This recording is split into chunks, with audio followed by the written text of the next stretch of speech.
How about now? Is it? Okay, great. Yeah. Okay, so Tony, you had a question? Yeah, that's a great question. So I've subbed 3 different places in Springfield: the Brethren Church, First Presbyterian, and then the church that's behind High V, First Congregational. So that's here. My first job out of my first master's degree was in Calvary, Brookfield. That's outside of Milwaukee, Wisconsin. So I was in Milwaukee for 9 years as a musician. That was a very large church. They had 3 services, so I was the director of music there. I had adult choir, handbells, 4 praise bands. I was the organist and the pianist, and then we had every level of choir or handbells. So for like teens, for elementary school, and then for little kids. So that was fun. I did that for 3 years, and then I was at Sherman Park Lutheran Church, which is actually in Milwaukee. And then from there, I had moved to Florida, and Florida is where I started my library career. So I'm a librarian by day. That's my day job. And then when I was in Florida, I had served a church who needed an interim director of music because their director of music had left right before the holiday season, which can happen, for many different reasons. And so I subbed for them. A year later, the same thing happened to them, and then I was back then again for the holiday season there. So since then, I was finishing my doctorate, and I would sub it. I was most recently in Macomb, Illinois, at Western Illinois University. I was the music librarian there, tenure track professor. I left that job because I didn't feel like Western was stable, and boy, was I right. If you've seen in the news, they laid off all of their librarians. So that would have been myself as well had I stayed. So I moved to Springfield to accept the job as the director of the Abraham Lincoln Presidential Library. I was there for just over a year, and now I'm at the State Library right across from the Capitol. Yeah. Great question. So my doctorate is from the University of Illinois. It is in jazz performance. My main instrument was saxophone, and I got a minor in queer studies. Very interesting, very diverse. Yeah. What was your thesis on? So my thesis was called Now's the Time, and that is a jazz standard by Charlie Parker. It's also the title of an album that was an all-women's album with one of the headliners being Vi Red. So she's a saxophonist. I don't know if you're familiar with her, but if you're not, you should go home and Google her. So I wrote about gender and LGBTQ representation in jazz, and just that we've always been there. It was kind of a pun on now's the time, but it's always been the time, and people have always been there. So that's the thesis of it. Yeah. You all have good questions. Have you been to Charlie Parker's? I have not. Is that named after Charlie Parker? The Charlie Parker? Yeah. It's a brunch place, right? Okay. Breakfast and brunch. Okay. Yeah. Yes.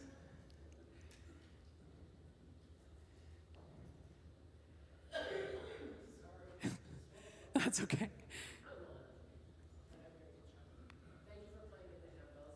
Oh, sure, yeah. I was wondering about, you said that you had experience working with people from all levels, and we are trying to create experiences for our children there as they grow up in the church. What would you envision? So make sure I hear it right. So opportunities for children in the music, even if there isn't a children's music ensemble. Well, one of the ways that was very easy to do that, we would do combined ringing with my adult ringers, and then either the little kids or the elementary age kids. We would put the kids on the chimes, so that could be one thing that we get a set of chimes here, and those are fairly reasonable for the cost, and they don't need a lot of maintenance.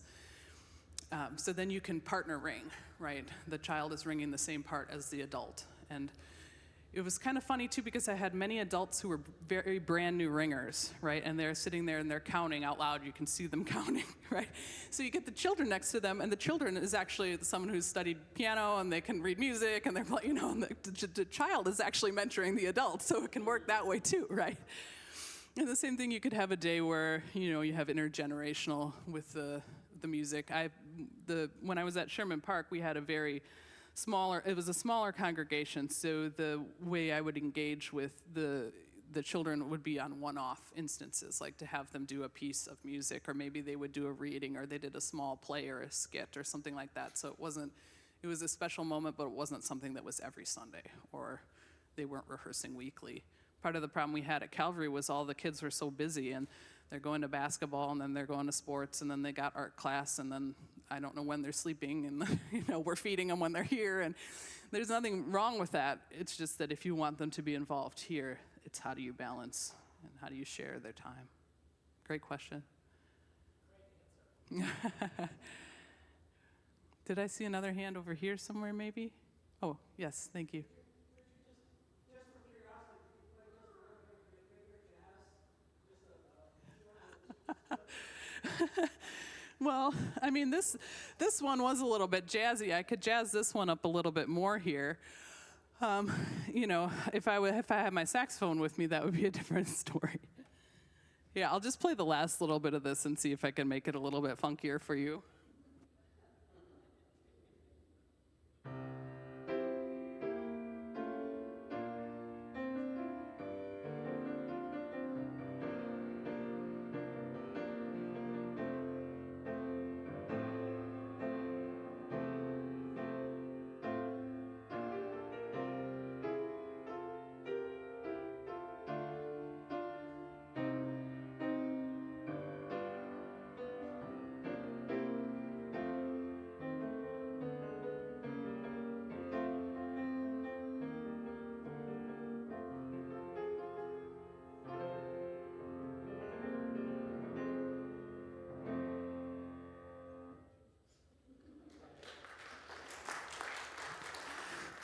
Is this still on? Okay, great. Yeah. Well, I'll take your question and then I'll work on it for the next time.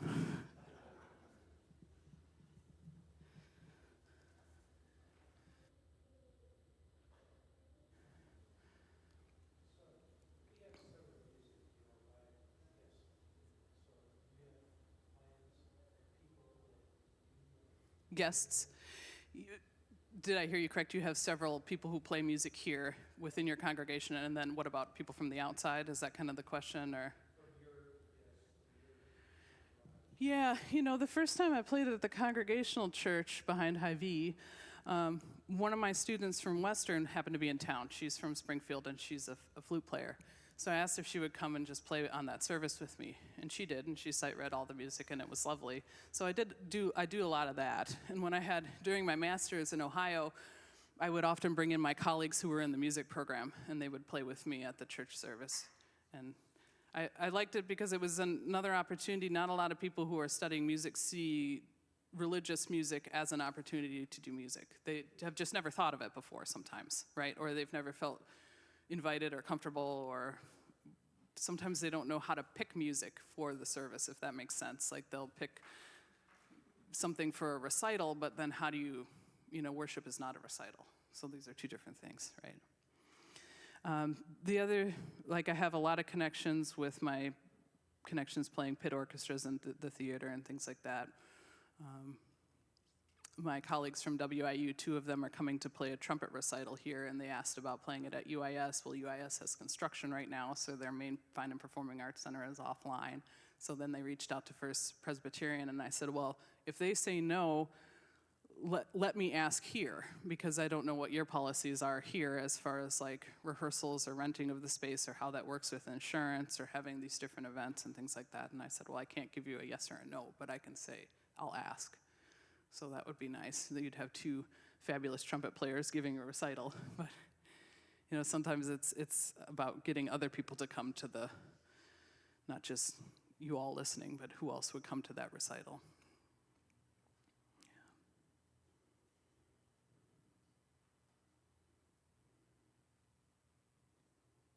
Jade, you've worshiped with us a couple times now, which we have all appreciated, those of us on personnel. And what elements of our service have kind of sung to you a little bit? Well, it really feels like you're a singing congregation. So that is always something that, as a musician, that I really appreciate. And that you have just such a variety there, and that it goes back to that warm, welcoming atmosphere, that resonates. Yeah.